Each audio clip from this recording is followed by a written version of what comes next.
Hola amigos, ¿cómo están? El día de hoy quiero hacer una reseña de esta maravilla de la literatura venezolana, escrita por nada más y nada menos que Miguel Otero Silva. Se trata de Casas Muertas.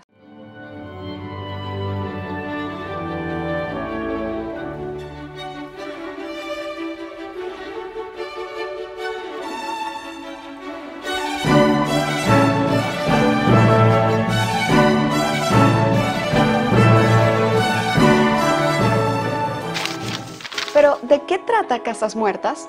Bueno, como su nombre lo indica, o nos puede dar una pista, se trata de un pueblo ambientado en los tiempos de la dictadura gomecista que está viviendo sus últimos momentos. Las casas están derrumbadas, los pisos, las paredes sin pintura. Y es que se estaban viviendo tiempos muy difíciles. Estamos hablando de los tiempos en que el general Gómez estaba en el poder. Para aquellos que no lo saben, el general Juan Vicente Gómez fue un dictador venezolano que ejerció el poder desde 1908 hasta 1935. Y esto ha traído mucha polémica entre las personas que vivieron esa época, porque mientras unos afirman que al ser un dictador evidentemente no podías hablar de él, no podías hablar mal, por supuesto, de él, porque te metían preso, te podían torturar, te podían desaparecer. Hay otras personas que también afirman que no había delincuencia o casi no había delincuencia porque precisamente por esto, pues porque las personas eran duramente castigadas. Entonces hay mucha discrepancia entre si realmente era un buen gobernante o no lo era. Está ambientado en Vara de Ortiz, que es un pueblo de los llanos venezolanos. Vara de Ortiz solía ser un lugar muy próspero. Se habla mucho de la procesión de Santa Rosa de Lima, que era la patrona del pueblo. Y durante esta celebración había gente de todas partes del país. Tenían los mejores fuegos artificiales, las personas se engalanaban. Aquello era todo un revuelo y mucha felicidad. Pero con el pasar del tiempo, de los años, lamentablemente pues esto dejó de ser lo que era. Al ser un pueblo pequeño pues no había tampoco mucha gente. Tenemos al señor Cartaya, que es mi favorito, que es un señor masón, ateo, de un carácter muy difícil, pero aunque es ateo y es masón, no se pierde las fiestas de Santa Rosa para tocar la flauta. También tenemos a Carmen Rosa, que yo creo que es mi personaje favorito en toda la novela, porque es una chica muy inteligente, una chica que tiene una visión muy amplia de la vida, no se queda estancada. Y por supuesto también tenemos a Sebastián, que es el gran revolucionario. Y yo creo que Miguel Otero Silva se ha debido identificar mucho con este personaje porque si revisamos en la biografía de este gran autor venezolano, él estuvo preso en su juventud por sus ideales izquierdistas. Entonces, esto de oponerse a un gobierno dictatorial no era asunto sencillo. Tú no podías siquiera mencionar el nombre del general Gómez sin que alguien estuviera atento a lo que estabas a punto de decir, y pagabas muy cara las consecuencias de haberlo difamado, de haber dicho algo con lo que el gobierno no estaba de acuerdo.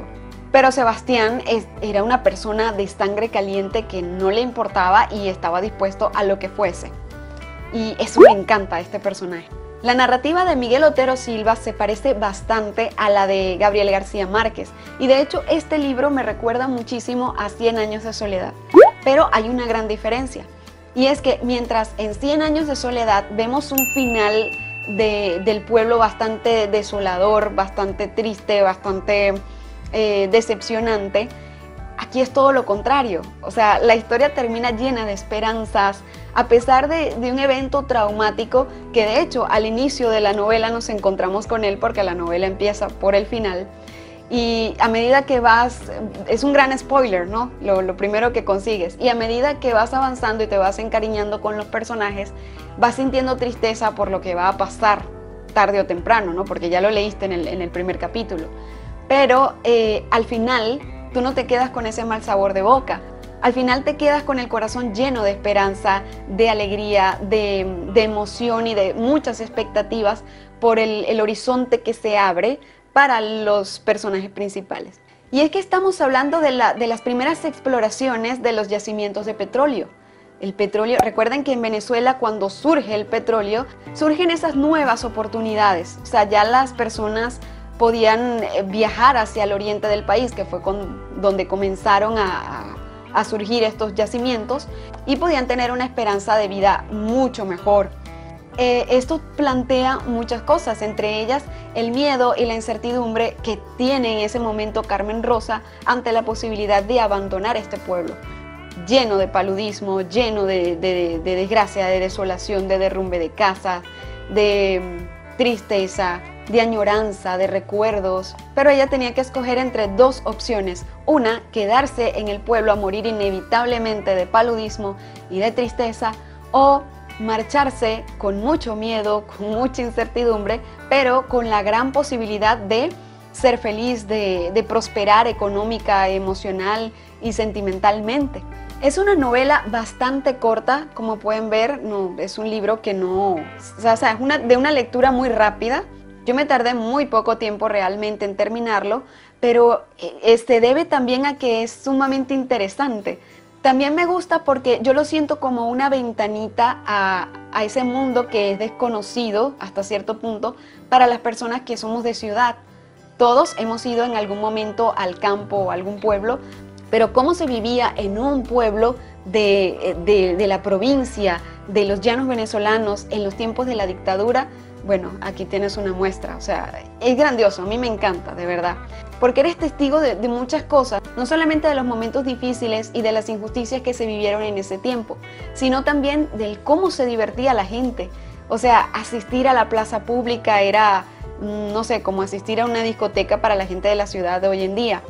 O esas tardes en el río, o cómo era la educación en ese entonces, que era, pudieran decir de repente, bastante precaria, porque se trataba de un colegio de niñas que era regentado por la señorita Berenice, y también había un colegio para varones, pero a pesar de que no eran muchos los alumnos que asistían y que era todo un lujo alcanzar un 6º grado de primaria, era una educación de calidad.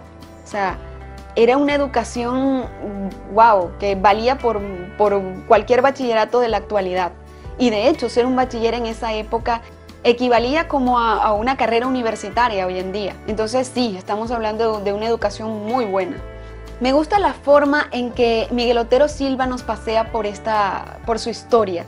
Sobre todo hay una parte donde hace énfasis en el paludismo, que viene siendo el mayor némesis de este pueblo, lo que ha hecho que muchas personas mueran.